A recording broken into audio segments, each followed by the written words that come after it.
Qual sua opinião sobre a agenda econômica que deveria ser adotada em 2023, considerando o fracasso da agenda liberal em termos de crescimento entre 2016 e 2022? Essa é a pergunta do Helder Lara Ferreira, meu amigo economista, e eu vou responder nesse vídeo, então fique comigo.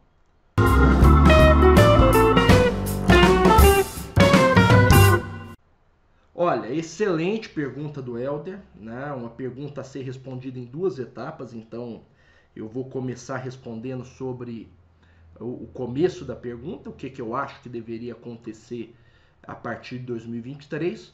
Essa é uma pergunta, viu, Helder, que deveria ser respondida pelos candidatos, né?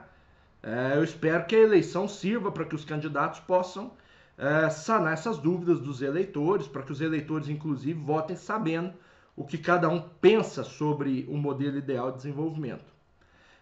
Nós acadêmicos, né, que nos dedicamos a responder perguntas como essa, nós o fazemos muitas vezes na forma de tese de doutorado, de livros. Uma pergunta como essa certamente daria uma boa contribuição acadêmica, né, se for respondida levando as evidências a sério, os dados a sério.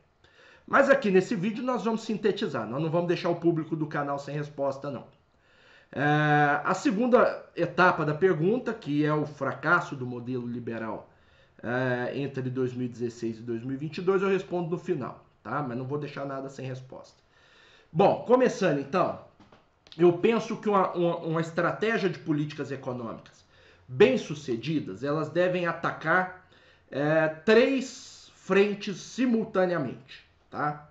A primeira frente é a frente da estabilidade macroeconômica, que é fundamental. Então, e aqui eu já entro um pouquinho no tema da segunda parte da pergunta, né, que tem a ver com o fracasso da agenda liberal, né? A agenda liberal não entregou crescimento realmente, se é que aquilo pode ser chamada de agenda liberal, mas nós voltamos nesse assunto daqui a pouco. Ela não entregou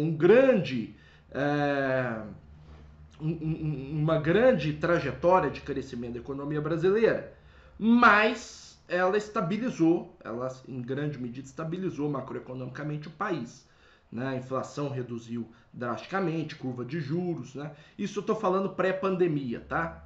Estou falando ali até o primeiro ano da pandemia e tal. Então, a agenda adotada, ela não fez o Brasil apresentar nenhum espetáculo de crescimento, mas ela estabilizou a economia. Então, eu acho que a estabilidade ela é fator condicionante e não fator condicionado ao crescimento econômico. Então, das três medidas que eu acho que devam ser adotadas simultaneamente, a estabilidade macroeconômica precisa ser preservada. A segunda frente que eu acho que uma boa agenda de política econômica deveria adotar, aí sim é a agenda de crescimento econômico. E aí eu vejo um conjunto de medidas a serem adotadas de forma gradual, né? Crescimento você não cria da noite para o dia. Então eu imagino que, por exemplo, medidas como abertura econômica podem contribuir com isso a longo prazo.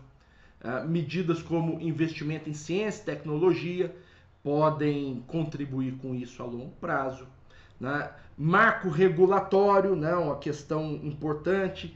Questão normativa do ambiente de negócio no Brasil pode contribuir com isso a longo prazo, segurança jurídica, uma série de questões. Uma própria questão relacionada à estrutura dos mercados de bens e serviços no Brasil, né?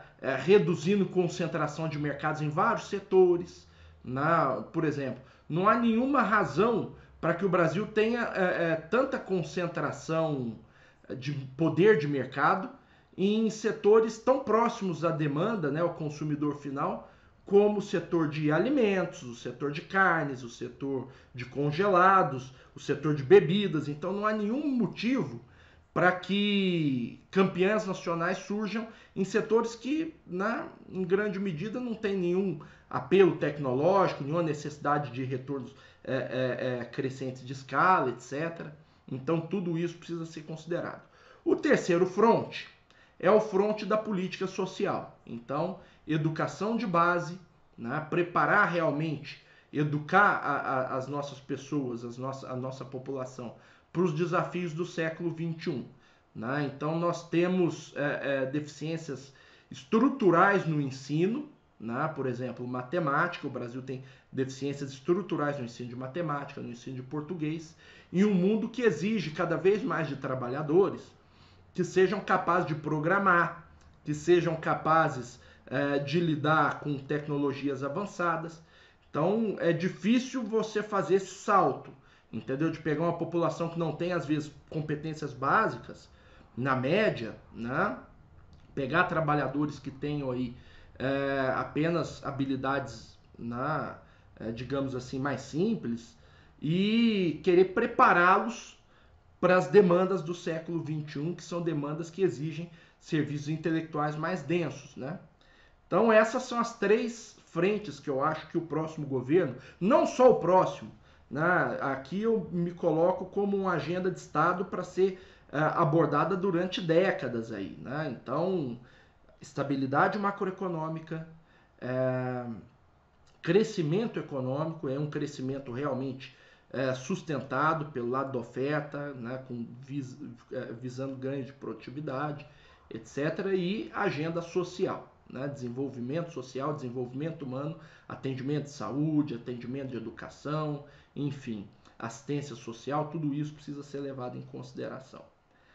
Aí a sua pergunta, o final da sua pergunta aqui, que eu acho bastante pertinente, que você me pede para considerar o fracasso da agenda liberal em termos de crescimento entre 2016 e 2022. Bom, primeiro que nós podemos aqui definir melhor, né, o que é agenda liberal. Né? Existe muito maniqueísmo nessa discussão, né, sobretudo na academia.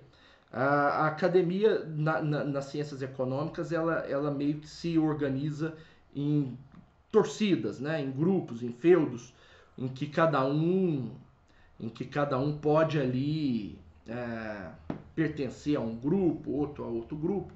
Então isso é normal, isso para o debate acadêmico é até saudável, porque cria polêmica, cria debate, a ciência avança sobre isso. Então você tem hoje aí na academia brasileira 2 grupos, né, os chamados desenvolvimentistas, e aí esses desenvolvimentistas se organizam lá entre novos desenvolvimentistas, velhos desenvolvimentistas, são problema deles, né, as questões particulares do que cada escola pensa. E você tem os chamados liberais, né, que eu não sei bem se são tão liberais assim, no sentido clássico da palavra, né, no sentido do Jean-Baptiste Say, no sentido do Adam Smith, mas é uma ortodoxia, vamos dizer. Eu não sei se você quis dizer que é agenda liberal ou agenda ortodoxa.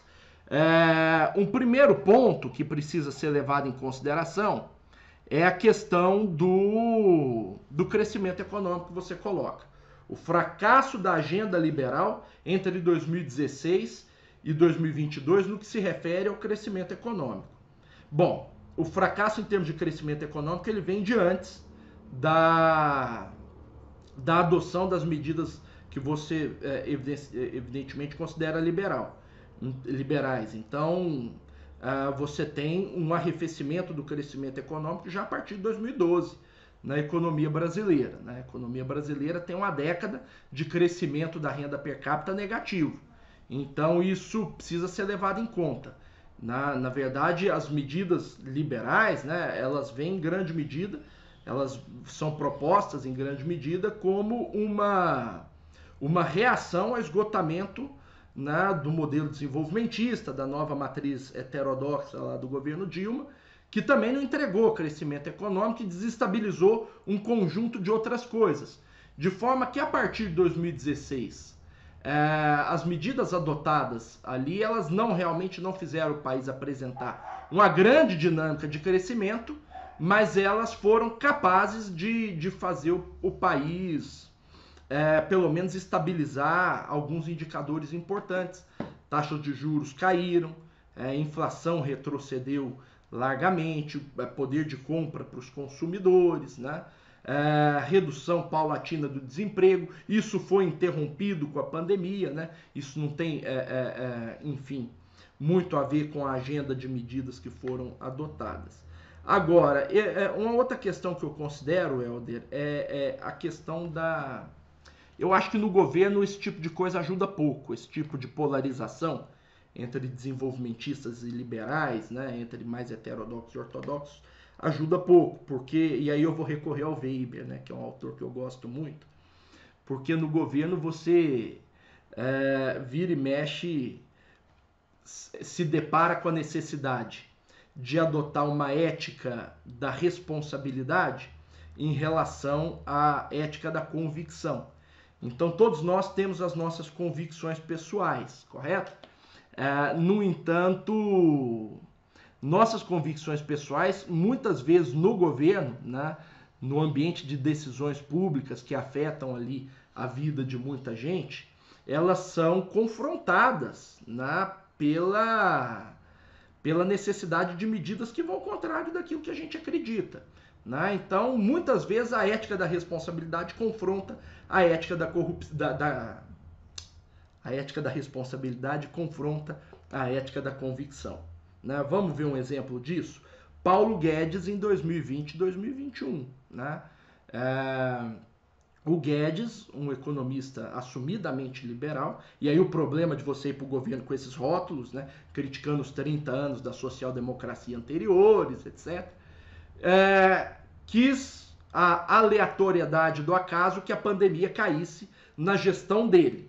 Ele tinha uma agenda de reformas que ele acreditava, que ele propunha, que ele, de certa forma, vinha defendendo desde a campanha até o primeiro ano de governo, e num determinado momento ele foi o ministro que precisou rever tudo isso, né, por força das circunstâncias políticas, e reorganizar toda a política macroeconômica para fazer aquilo que ele acusava os outros de terem feito. Expandir gasto público, expandir rede de proteção social. Né? Por quê? Porque a ética da responsabilidade ela se impõe sobre a ética da convicção no governo.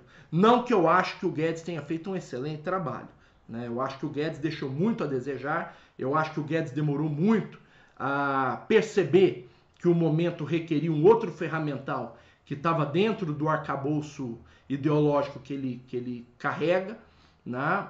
Mas, enfim, isso acontece o tempo todo. Nós podemos usar o exemplo do Nelson Barbosa em 2015, né? Keynesiano, né? Ligado a grupos heterodoxos. Aliás, respeito muito o Nelson, gosto do Nelson e tudo, mas, enquanto ministro do Planejamento e da Fazenda, fez parte de uma equipe que defendia a reforma da Previdência, que defendia o retorno de regras fiscais que pudessem ancorar o ambiente macroeconômico do país, né? Mesmo sendo ele um keynesiano, uma pessoa que tem uma visão um pouco oposta disso, né? Enfim, eu acho que é isso. Então, sobre essa questão do fracasso do modelo liberal, eu acho que, na verdade, nós estamos fracassando, na verdade, não como modelo liberal isso, mas nós estamos fracassando realmente em pensar o Brasil com um pouco mais de seriedade, com um pouco mais de responsabilidade, sem receitas prontas, porque realmente, né, o Brasil cresce pouco a partir de 2012 e tal, o modelo desenvolvimentista entregou pouco, o modelo liberal entregou pouco, a mistura de ambos, né, que às vezes você tem entrelaçamento ali de ambas os receituários entregou pouco, mas eu acho que também há questões do fronte da política que estão impedindo o Brasil, isso já acontece desde 2012, isso perpassou vários governos, questões do fronte da política que tem impedido o Brasil de crescer de uma forma um pouco mais sustentável. Então é isso, Helder, obrigado pela contribuição, espero ter respondido, né, e podemos discutir isso com mais detalhes. Se você gostou desse vídeo, deixa o seu like, se inscreva no canal e ative o sininho das notificações, né, todo dia às 19 horas, um vídeo novo para você. Um abraço a todos.